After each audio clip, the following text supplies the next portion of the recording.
Ole, bienvenidos. Hoy nos metemos de lleno con un texto que, bueno, resuena en medio mundo. Los 10 mandamientos. Un tema conocido por todos, ¿no? O eso parece. Exacto. Muchos creemos saber qué son, pero en cuanto rascas un poquito, descubres una historia, unas interpretaciones, mucho más liosas de lo que parece a simple vista. Ya, Para esta exploración, para ir un poco más allá, nos vamos a basar en información de un artículo enciclopédico bastante completo que nos va a servir de guía. perfecto. La idea, pues ir más allá de la lista que todos tenemos en la cabeza, queremos entender qué dicen de verdad las distintas versiones que hay. Que no es poca cosa. No. Y cómo se han interpretado o reinterpretado a veces por distintas religiones, distintas culturas, y por qué siguen siendo, bueno, un punto de referencia moral y a menudo de debate, incluso hoy. Desde luego. Así que nada, ¿vamos a desgranar todo esto? Vamos a ello. Empecemos por lo básico, el nombre. 10 mandamientos, vale, es lo normal, pero también se habla de decálogo. Sí, que viene del griego decálogos, 10 palabras. Es palabras.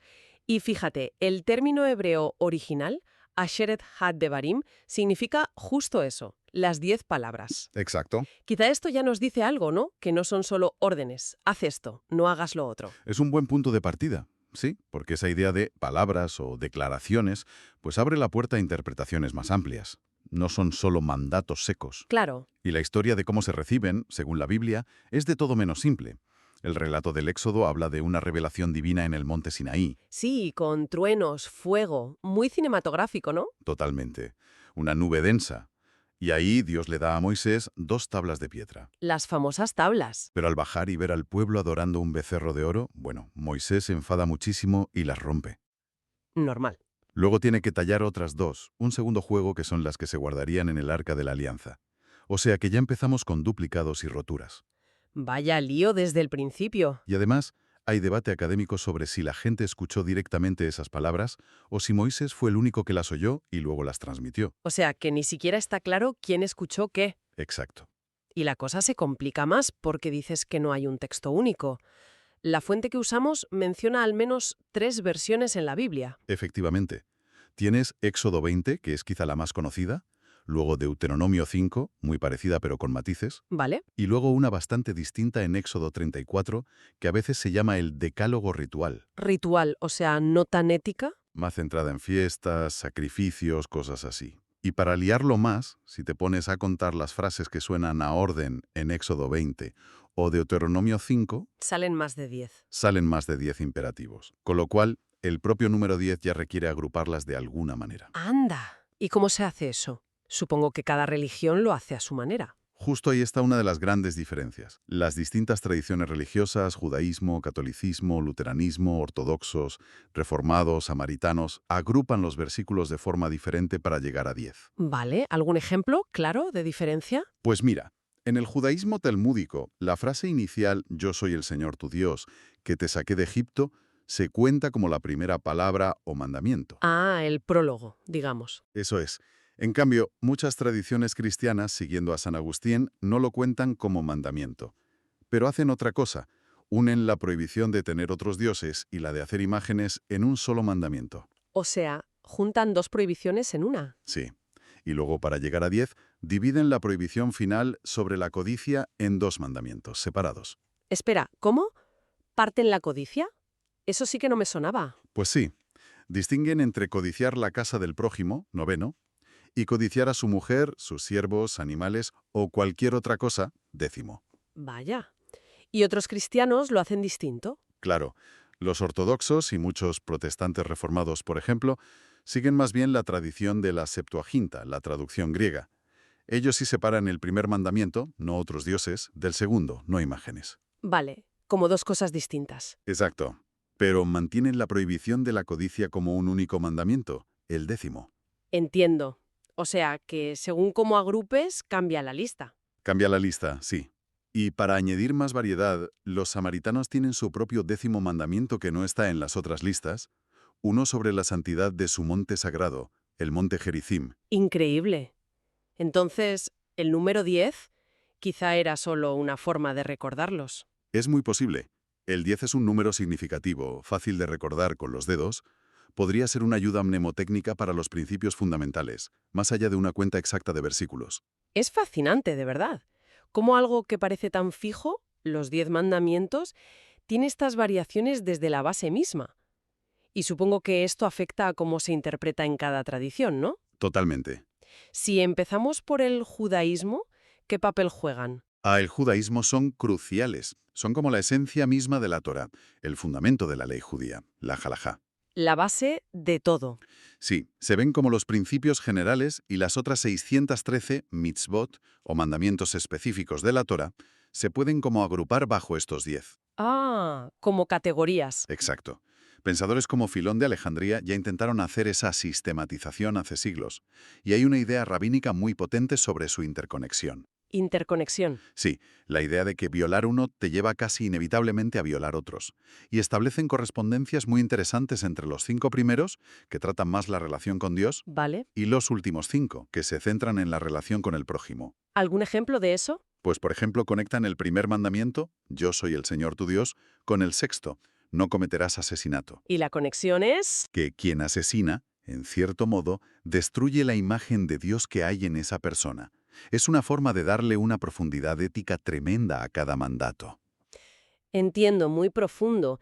¿Y se usan mucho en la práctica diaria o ritual? Bueno, históricamente se recitaban a diario en el Templo de Jerusalén, pero esa práctica se abandonó después en las sinagogas. ¿Por qué? Parece que para evitar dar la impresión de que solo esos 10 mandamientos eran importantes y que las otras mitzvot eran secundarias, querían recalcar la importancia de toda la Torá. Tiene sentido. Hoy día se leen públicamente en la sinagoga en momentos clave del año litúrgico, como durante la fiesta de Shavuot, que conmemora la entrega de la Torá. Vale, entendido. Pasemos al cristianismo. Se asume que tienen autoridad divina, pero ¿cómo navegan esas diferencias de numeración y sobre todo su relación con el Nuevo Testamento, con Jesús? Buena pregunta. El cristianismo en general acepta su origen divino, sí, pero la interpretación varía bastante. Jesús los cita, claro, y los profundiza. El Sermón del Monte, que decías. Exacto. Ahí no solo condena el acto externo, como el asesinato o el adulterio, sino también la raíz interior, la ira, la lujuria en el corazón. Y Pablo, en la carta a los romanos, también lo reafirma, resumiéndolos al final en el amor al prójimo. O sea, se mantienen pero con un enfoque más interior, quizá. Se podría decir así.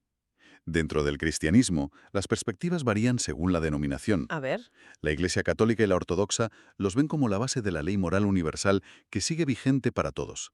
Lo resumen en los 2 grandes mandamientos, amar a Dios y amar al prójimo. Son el núcleo de la justicia social para ellos. Vale. ¿Y los protestantes? Las tradiciones de la Reforma, como luteranos o reformados, calvinistas, presbiterianos, también los consideran ley moral vinculante. Hacen una distinción importante. Dicen que las leyes ceremoniales y civiles del Antiguo Testamento ya no aplican a los cristianos, pero la ley moral, encapsulada en los 10 mandamientos, sí. O sea, que siguen siendo una ría. Una guía fundamental para la vida cristiana. Es lo que llaman a veces el tercer uso de la ley. Otras corrientes, como el metodismo, insisten en que esta ley moral está escrita en el corazón humano. Y luego habrá grupos con visiones más particulares, supongo. Sí, hay diversidad. Por ejemplo, algunas corrientes del dispensacionalismo debaten si siguen vigentes exactamente igual después de Cristo. Y la Iglesia de Jesucristo de los Santos de los Últimos Días los considera principios eternos y aparecen en el Libro de Mormón. Pero en general, la tendencia es verlos como principios morales fundamentales. Entendido. ¿Y qué hay del Islam? ¿Se reconocen de alguna forma los 10 mandamientos? El Islam tiene una visión interesante. Reconoce a Musa, o sea, a Moisés, como un profeta importantísimo que recibió revelación de Dios en forma de tablas. El Corán lo menciona varias veces, por ejemplo en la Sura 7. Ah, o sea que la historia de las tablas está. Está la historia, ¿sí? Sin embargo, el Corán no enumera los 10 mandamientos tal cual los conocemos de la Biblia. ¿Entonces no hay nada parecido? Bueno, lo que sí hay, y muchos expertos musulmanes lo ven como un paralelo o una reafirmación de esos mismos principios éticos universales, son unos versículos clave en la Sura 6, los versículos 151 a 153. ¿Y qué dicen? ¿Se parecen? Pues presentan una serie de mandatos centrales. A ver si te suenan. No asociar nada ni nadie a Alá. El monoteísmo estricto. Exacto. La prohibición del shirk, que es el pecado más grave. Ser bueno con los padres. No matar a los hijos por miedo a la pobreza. Evitar las acciones indecentes, tanto públicas como privadas. No matar a nadie injustamente. El Corán insiste mucho en la santidad de la vida. Suena muy parecido en espíritu, sí. Y sigue. Cuidar la propiedad del huérfano. Ser justo en el comercio, peso y medida. Ser veraz, cumplir el pacto con Alá y seguir su camino recto. Vale, hay muchísimas similitudes éticas. Monoteísmo, padres, vida, justicia. Claramente. Pero también hay diferencias notables.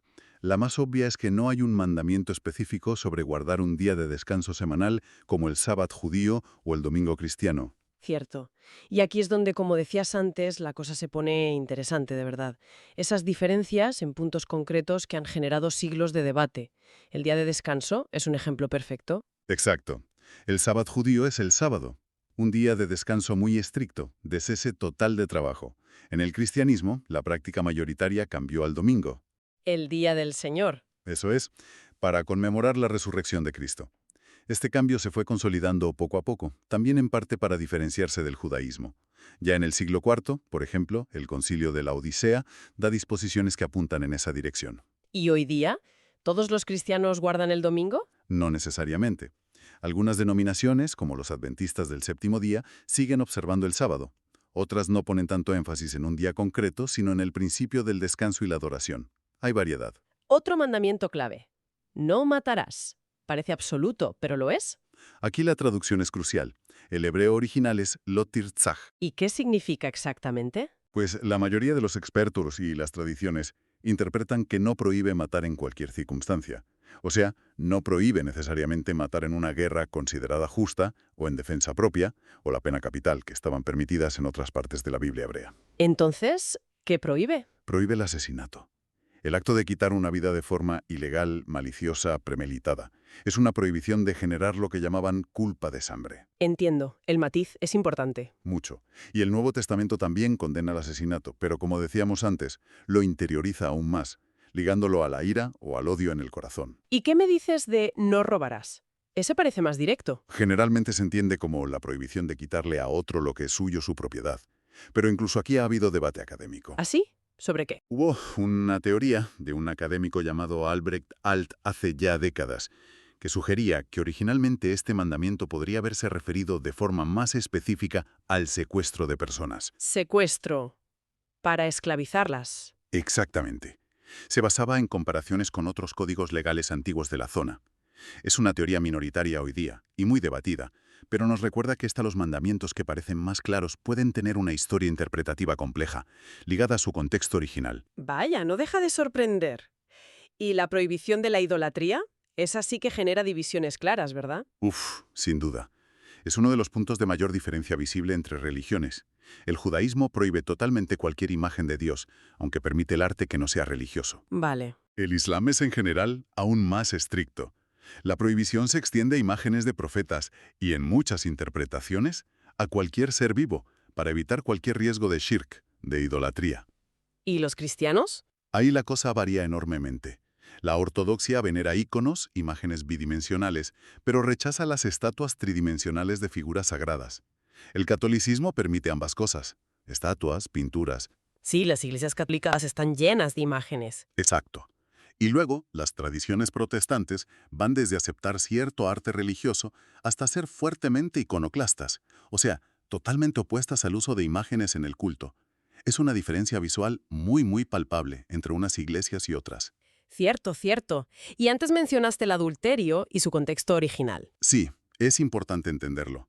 En su contexto israelita antiguo, la prohibición del adulterio protegía, sobre todo, el derecho del marido sobre su esposa. Como propiedad. En parte sí, así se veía en la época. El adulterio era la relación de un hombre casado o no con la esposa de otro hombre israelita. Eso violaba el derecho exclusivo del marido. O sea, que si un hombre casado estaba con una mujer no casada. O con una esclava suya, por ejemplo. Eso no caía bajo la misma categoría legal estricta de adulterio que implicaba pena de muerte en algunos casos. Es un reflejo claro de la estructura patriarcal de la sociedad. Impactante visto desde hoy. Desde luego, las interpretaciones posteriores, tanto en el judaísmo rabínico como en el cristianismo, han ampliado y universalizado mucho más el concepto de fidelidad matrimonial, aplicándolo a ambos cónyuges y a todas las relaciones fuera del matrimonio. Claro. todo esto nos lleva de cabeza a la perspectiva académica, ¿no? Al análisis histórico-crítico, que nos dice sobre cuándo y cómo surgieron realmente estos mandamientos. Porque la historia de Moisés en el Sinaí es la tradición, pero... Pero la investigación académica plantea otras posibilidades. Sí, aquí entramos en un terreno fascinante y, la verdad, muy debatido. Las teorías sobre cuándo se escribieron varían una barbaridad. A ver, ¿qué teorías hay? Bueno, la visión tradicional lo sitúa con Moisés, en el Sinaí, hacia el siglo XIII a.C., más o menos. Pero la crítica bíblica moderna, sobre todo a partir del siglo XIX, con gente como Julius Wellhausen y su hipótesis documentaria, La de las fuentes JEDP. esa misma, sugería que la Torá se compuso a partir de diferentes fuentes escritas a lo largo de muchos siglos. Wellhausen pensaba que algunas partes del Decálogo podían ser muy antiguas, pero otras no tanto. ¿Y hay otras ideas? Sí, otra línea de investigación muy interesante vio paralelismos entre la estructura del Decálogo y la de los tratados de vasallaje hititas. Espera, ¿tratados de qué? ¿Hititas? ¿Qué tienen que ver? Eran acuerdos políticos y legales del segundo milenio antes de Cristo entre un rey poderoso, el soberano, y sus reyes súbditos, los vasallos. Vale. Y la estructura de esos tratados es sorprendentemente parecida a la del Pacto del Sinaí y el Decálogo. Un prólogo donde el rey recuerda lo bueno que ha sido, luego las leyes que el vasallo debe cumplir, lealtad exclusiva, no aliarse con enemigos, y al final bendiciones si cumple y maldiciones si no cumple. Anda. O sea que el decálogo podría tener una estructura de contrato político. Esa es la idea, que se formuló siguiendo ese modelo conocido en la época, quizás durante la monarquía en Israel o Judá, para expresar la relación de pacto entre Dios y su pueblo. Interesante. ¿Y lo del decálogo ritual que mencionabas antes, el de Éxodo 34? Pues eso complica más las cosas. Que la propia Biblia llame 10 mandamientos a un texto tan diferente, centrado en fiestas y rituales, sugiere que quizá hubo distintas tradiciones sobre cuáles eran exactamente esas 10 palabras fundamentales, o que la idea evolucionó. Claro. Investigaciones más recientes, combinando arqueología, historia y análisis textual, tienden a datar la composición final del decálogo ético, el de Éxodo 20 y Deuteronomio 5, bastante más tarde. ¿Más tarde cuánto? Quizá en el siglo VII a.C., durante el reinado de Josías en Judá, o incluso después del exilio, en Babilonia, o sea, después del 586 a.C., ¿Tan tarde? ¿Por qué? porque se vería como un texto clave para definir la identidad religiosa y nacional de Judá en momentos de crisis o de reconstrucción. Un fundamento ético para el pueblo. O sea, que podrían ser más un producto de, digamos, la consolidación del reino o de la reflexión tras la catástrofe del exilio que un dictado directo en el Sinaí 1000 años antes. Esa es una línea de investigación actual muy influyente. Sí, hay teorías incluso más audaces. ¿Cómo cuáles? Pues como la del académico Thomas Romer, que sugiere que las famosas tablas de piedra podrían haber sido en realidad un sustituto relativamente tardío de otros objetos de culto que se guardaban antes en el Arca de la Alianza. ¿Qué tipo de objetos? Quizá incluso estatuas o representaciones físicas de Yahvé y su consorte, la diosa Asherá, algo que hoy nos parecería totalmente contradictorio con la prohibición de imágenes. Vaya tela. Eso sí que le da una vuelta a todo. Replantea la propia evolución del monoteísmo. Exacto. Nos obliga a pensar que el monoteísmo estricto y la aniconismo, la prohibición de imágenes, no estuvieron ahí desde el principio, sino que fueron un desarrollo posterior, quizás precisamente cristalizado en textos como el Decálogo. Madre mía. Y claro, estos debates no son solo cosa de académicos en sus despachos. Los 10 mandamientos siguen generando polémica hoy en día. Efectivamente. Por un lado, han recibido críticas por lo que omiten. ¿Cómo qué? Pues no hay una condena explícita de la esclavitud ni de la violación, por ejemplo. Y algunos críticos señalan que el 10º mandamiento, al listar las posesiones del prójimo que no se deben codiciar, incluye su esclavo o esclava. Lo que parecería aceptar la esclavitud como algo normal. Claro, para críticos como Richard Clifford, eso normaliza la institución de la esclavitud en el propio texto fundacional. Además, históricamente, se han usado para justificar castigos terriblemente severos por adulterio, blasfemia, etc. Y luego está el debate moderno, sobre todo en Estados Unidos, de si deben exhibirse en sitios públicos como escuelas o juzgados. Exacto. Ese es un debate muy vivo.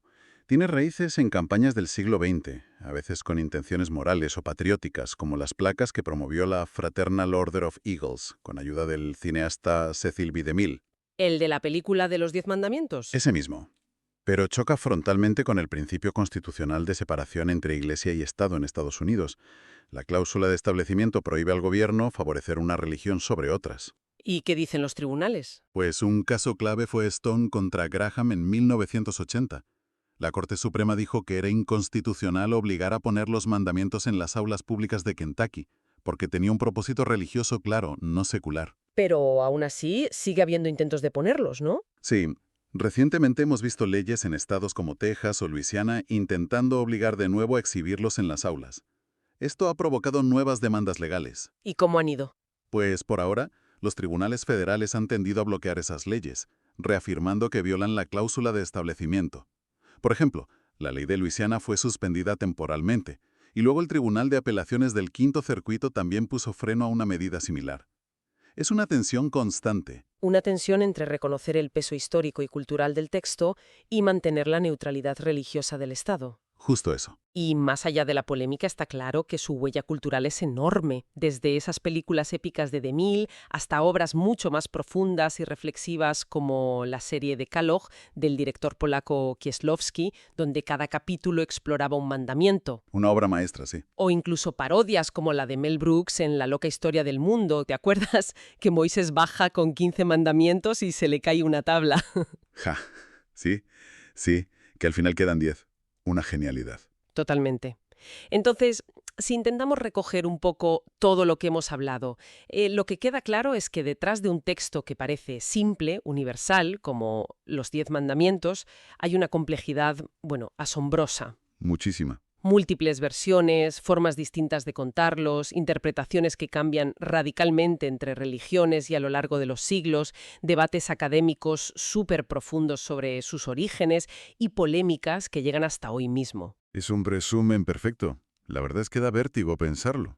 Entonces, ¿qué significa todo esto? ¿Con qué nos quedamos?